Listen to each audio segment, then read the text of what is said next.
Good afternoon, folks, and welcome to another edition of Body Slam Your Ears. I am C. Fall. She is Issa. How you doing today, Issa? I'm doing good. What? I have stereo open, right? And I'm waiting for this show to start. Yeah. Somehow stereo put me on some weird show where people were speaking a language I couldn't understand. So that's why I'm laughing. I was like, what the hell am I listening to? It was funny. I was like, I don't know what she's laughing about, but who knows? But there's no laughing matter anymore because he is still the show off. He is perfection. Dolph Ziggler is the new NXT World Champion, and of course, Twitter is either happy or angry about this. The quote I kept seeing was, "The young upstart Dolph Ziggler wins the NXT Championship." And but what do you think about this? I'm excited about it. Dolph Ziggler, I think he's doing great work in NXT. I think he's gonna. I don't know. I don't know about you. I've enjoyed Dolph Ziggler in NXT. I have also enjoyed it, and I think people forget that if you go back to the old, say, like ECW, WWE, where that show really was just a place to make wrestlers learn their craft and then go to Raw or SmackDown. NXT suddenly years ago became a third brand, and no longer was it okay for our precious NXT wrestlers to go to Raw and SmackDown and get misused in the eyes of fans. I'm so happy with the crossover of Raw and NXT, which gave us Dolph Ziggler kind of getting a second chance at stardom. And I love that you brought that up because it's not just Dolph Ziggler. We have seen AJ Styles, Ziggler, and Riddle come down to NXT 2.0, and I have enjoyed every single one of their presence and the way that they were using NXT. So I'm with you. Yeah, and you got to go back to even the days of the NXT when it first kind of got going with the NXT takeovers and the arrivals, where Cesaro took on Sami Zayn. And at the time, Cesaro was a very established former U.S. champion, had a great run on SmackDown, and he went down to NXT to do what? To help out younger talent. And guess what? Mm-hmm. Maybe Dolph Ziggler is doing the same exact thing. AJ Styles, Riddle, they're trying to help elevate these people so when they get brought over, maybe everything will work out. Yeah, I think it will. I don't think Dolph Ziggler is going to be NXT World Champ forever, right? I don't think that we're seeing a historic reign here. I think that he's here to show the world. I'm sorry. I had to. I think he'll eventually put somebody over. Honestly, as soon as I saw Braun Breaker on Raw and how good he looked, I couldn't help but to think, God, Vince is gonna love him. And now that he lost the title, I can totally see him getting jumped to the main roster like now.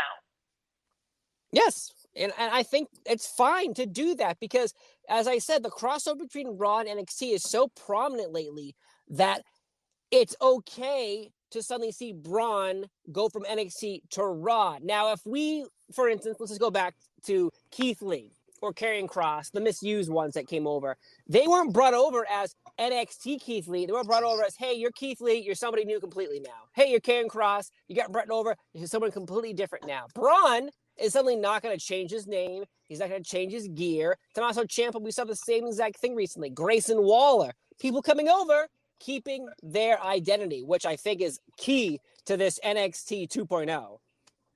Yeah, I agree. I agree with you. We've been agreeing a lot lately. Have you noticed that? I must be a full moon somewhere.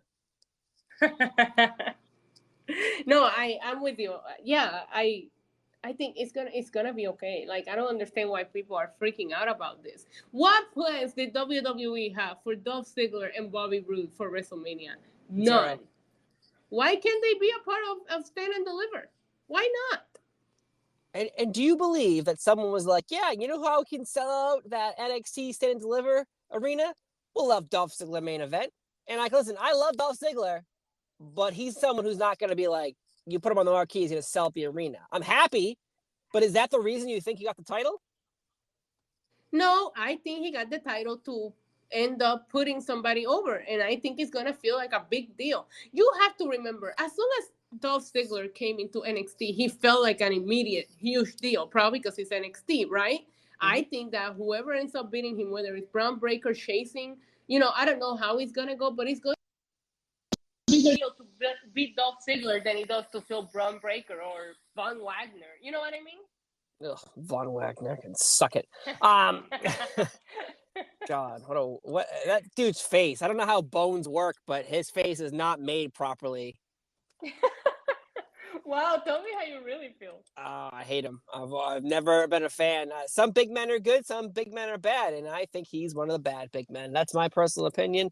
But also, NXT Stand and Deliver same day as WrestleMania, but it's early in the day, obviously. And at first, I did the research, and I'm like, okay, well, NXT, you can go from one spot to another. And then you start talking to people who are from that area, who've been there. There is no possible way to go from NXT TakeOver's location to go to WrestleMania. It takes an hour with no traffic. We're talking about no traffic from leaving NXT, no traffic going into AT&T Stadium. It's going to take you an hour just to get from where NXT is to where AT&T Stadium is. I attended WrestleMania 32.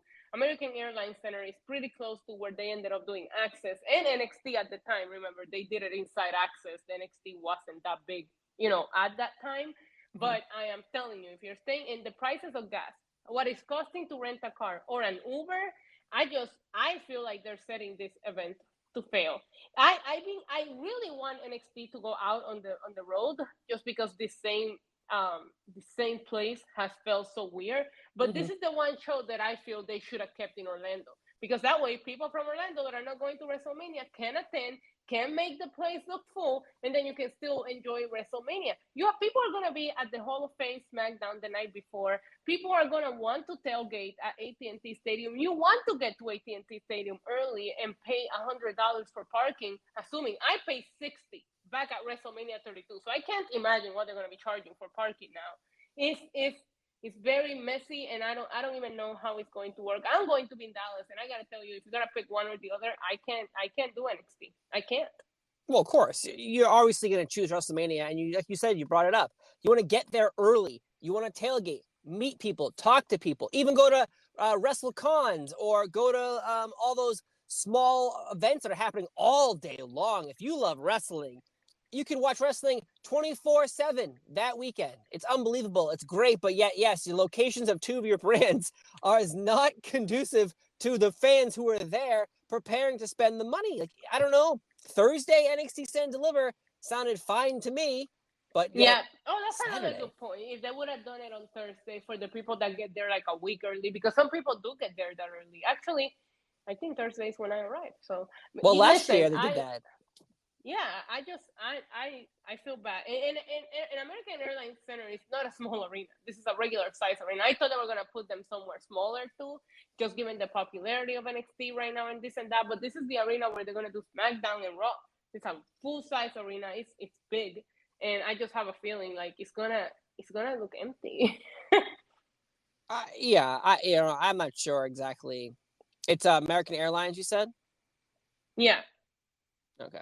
It's American Airlines Center or something like that. But yes, that's where they did that's where they're doing the Raw. That's where they're doing all of that. So I just don't know. I feel bad for NXT on this one because I just don't know. And here's to hoping that WWE doesn't set them up for double failure by having Access that day. Because I will. Oh my God! If Access is available on Saturday over NXT, so here's to hoping that WWE doesn't even cock block their own brand by doing Access. Because imagine if they say, "Hey, think about it. If they're gonna do Access on Saturday, they're probably gonna have the signings from the people that are on WrestleMania on Sunday. So if you want to meet Roman Reigns, he'll probably be at Access on Saturday. He's not gonna do Sunday. You know what I mean? So." I'm telling you, they could literally. I don't understand who made this business decision because it is just not very smart. You make a really good point about that. Access clearly is a thing. They haven't talked about it yet. They haven't sold tickets, at least out in the open, like they usually do. But are they going to do Access this year? Are they afraid I haven't seen any news, but no. I remember attending SummerSlam in Vegas, and they didn't necessarily do Access, but they did have the Superstore, and you could buy like this weird socially distant meet and greet with some of the superstars. So, I mean, they didn't do any of that for the Royal Rumble. So I don't know if WWE is trying to play it out. I would assume at 2-night WrestleMania, you're going to have a full Hall of Fame. You're going to do the Raw after in the same city. I don't see why not they wouldn't bring back access at this point, especially with the COVID restrictions finally starting to ease up. Yeah, so American Airlines Center holds 20,000 people. That's a 20,000 person arena. So you got to think, ring, entrance, the big Tron. I'm guessing we'll be kind and say 15,000. Then there'll be 15,000 people in that arena watching NXT. But yet, no, there won't be. There won't be. It'll be like 10, maybe, if lucky. They'll tarp it off. I mean, I'm gonna speak to the locals, right? I'm trying to think of, okay, what about the local people that might, I don't know. I just don't see people going to WrestleMania to attend one night and not the other. And I have a feeling they're gonna stack it smart that you wanna go to both nights. I'm not gonna travel to a new city to only do WrestleMania one night. So I would assume maybe they're going to target the local people that say, WrestleMania's in town. Why not? I'll just go to the main night. You know what I mean? Maybe those people would show up. But I don't know. I'm with you, man. The Thursday idea was good. Last year they did that. In a whole different city, so that other people that are not at WrestleMania could make the first official show. This is the first NXT out of fucking Florida in over 2 years. You would think they would have just thought about it a little bit more. I'm a fan of NXT. I cover NXT. I watch it every week. So it breaks my heart because I've been advocating for them to get the fuck out of this place. Well, I gotta be honest with you. The last 3 episodes, I've really been into the fans. Like, the crowd has been incredible there. Finally, it almost feels like Full Sail again. But I feel bad that this is the circumstances for their very first show back on the road. Yep. Last year's schedule was Wednesday, Stand Deliver night 1, Thursday night 2. Yeah. Friday was SmackDown. I can't remember what the Hall of Fame was. And then obviously WrestleMania was on, Saturday and Sunday. Then Raw Monday. The problem was that last year remember, we still had a weird pandemic going on. So WrestleMania had like 20,000 in attendance, even though it was at a huge stadium. So I feel like last year they weren't planning to. Okay, Roman, you can speak after I'm done. They weren't planning on having WrestleMania. They had to. I would assume they were going back and forward. Okay, this is Plan A if it happens with fans, and here's Plan B if it happens without fans. That's what they plan everything around. Florida. In this case, you could have just given it a little bit more thought. Yeah, well, I guess we'll have to see how it plays out. Even last year, obviously it's not the same thing because it's not the same company. Last year, Impact Wrestling had their pay-per-view, and they announced it, and everyone's like, that's the same day as WrestleMania, you idiots. So instead of airing at 7 o'clock, they were like, we're going to air at 4 o'clock. And I was like, okay, that's fine with me. So then this is last year I actually did watch. Right. I watched the Impact Wrestling pay-per-view. It led me up into WrestleMania. So then I watched WrestleMania, and it was great. It was fun for me. But having, like you just said, it's your same brand across town, and you're expecting probably the same amount of fans to do both, but yet you have access, or you have meet and greets with wrestlers all day long. Yeah. Like people who don't even work for WWF. Maybe you want to go meet Impact wrestlers. Well, they're going to be there Saturday and Sunday. Maybe you want to meet GCW people. They have an event. You know what I mean? Like, everybody has an event that weekend that matters and exists. So we'll have to see how it all goes down. And the thing about it is, I love that you just brought up Impact, because we haven't even touched on the events that are happening around Dallas for WrestleMania weekend from other companies that people want to attend. You did mention WrestleCon. That's a big deal. That place always gets crowded.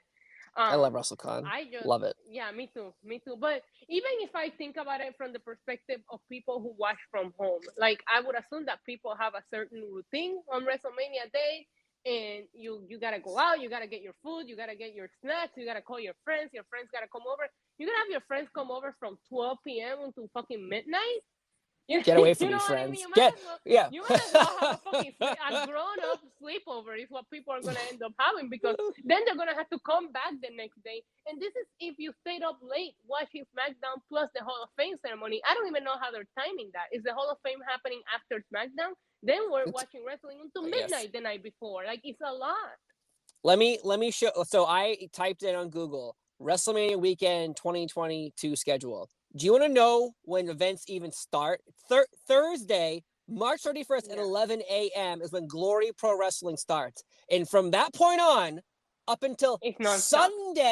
Sunday No. at like 1 a.m. There's wrestling. Everything from Josh Barnett's Yeah. Bloodsport to AAA, Insane Hardcore Wrestling, Iconic Heroes Wrestling, MLW. It's And don't forget the insane. Raw after Mania. The Raw after Mania, I'm pretty sure, is still in Dallas.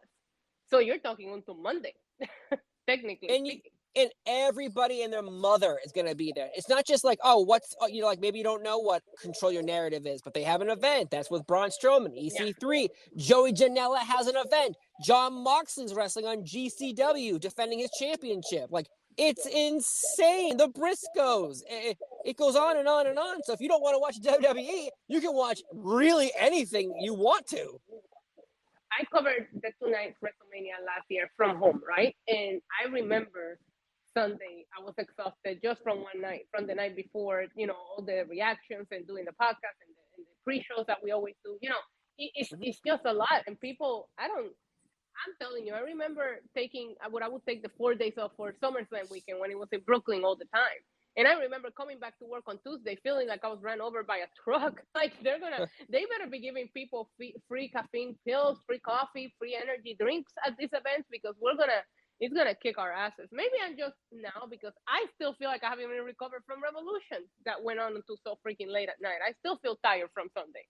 So I don't know. I just feel like it's gonna be a lot. But at the same time, you do have those people that never travel to events. Like WrestleMania is international. People come from all over the world. You're gonna have some people that are gonna be wanting to go 24/7 while they're in Dallas. And that's when these events come in handy because like, okay, what's going on now? And all you gotta do is search and buy a ship ticket, and you're gonna have a wrestling show to go to at all times of the day and night. Jesus, Impact and Joey Janela have an event at midnight. Yeah, spring party. Yeah. Oh my God. And WrestleMania is happening too. WrestleMania is coming back, and that's a big event that people love to attend.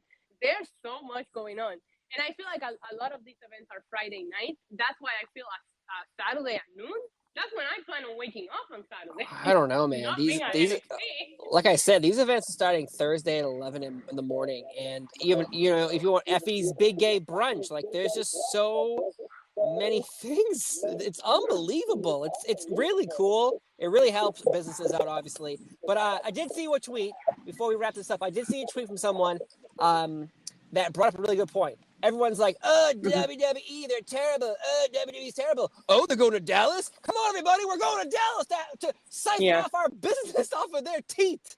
That's right. Like, don't be shitting on them all year long, and then they're like, "Oh, we have to go to Dallas because they're going to be there, and all their fans are going to be there. So let's maybe get some money off of them." It's not just Dallas. They did it for SummerSlam. They did it for. I remember so many events were going on for SummerSlam. There was even a karaoke show with the GCW people. Like there was a lot of things going on in Vegas for SummerSlam. The only people that you gotta give props to is AEW. They're not going anywhere near Dallas that week. Yeah, I think you might be right. Yeah, no, they're not. Before we wrap up, we should talk about the fact that Jeff Hardy might show up on AEW tonight. He's a free agent officially today. I love Jeff Hardy to pieces. I know. I love Jeff Hardy to pieces. Love him to pieces. Interviewed him, great guy. But I think we've hit a snag in AEW where AEW no longer is AEW. Like AEW has mutated into a I don't want to call it WWE light or actually even hardcore WWE.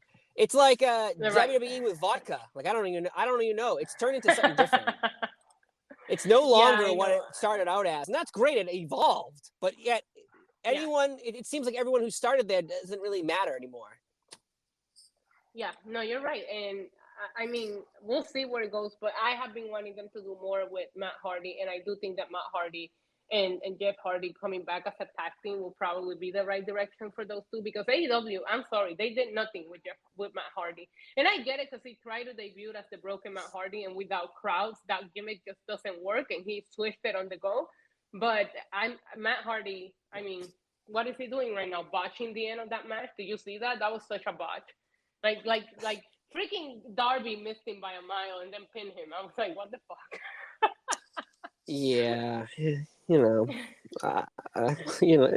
Whatever. It wasn't great, but I just think I love what's going on with wrestling. I love AEW. I love WWE. I love them all. One thing before we wrap up is I have to give Impact Wrestling a bit of like a punch in the face.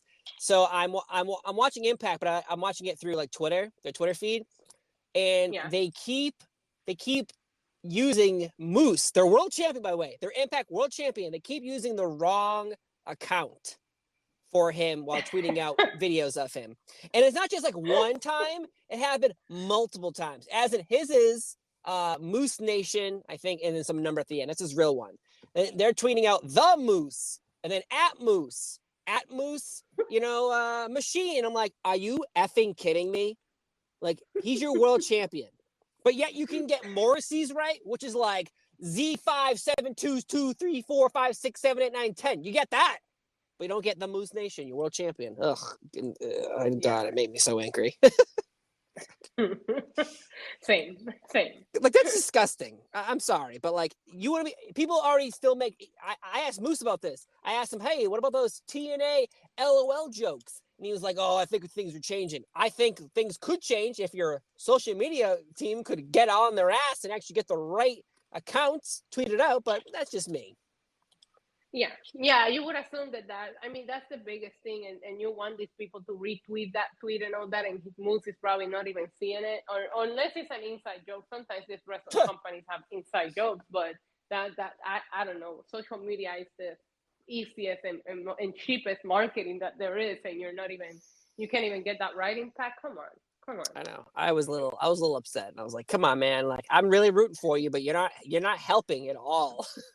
You've always rooted for Impact. I always give you props on that. You have talked me into watching it a couple of times, even, so I give you props. You've always been an Impact boy.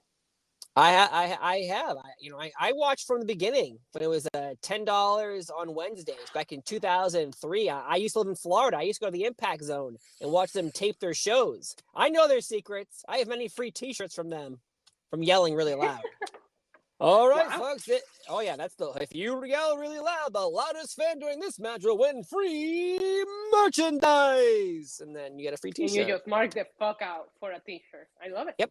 That's what you gotta do. You want your free Abyss T-shirt? Well, you gotta yell for 5 to 10 minutes straight. That's how you get it. But thank you so much for listening to another edition of Body Slam Your Ears. I've been Steve. She is Issa.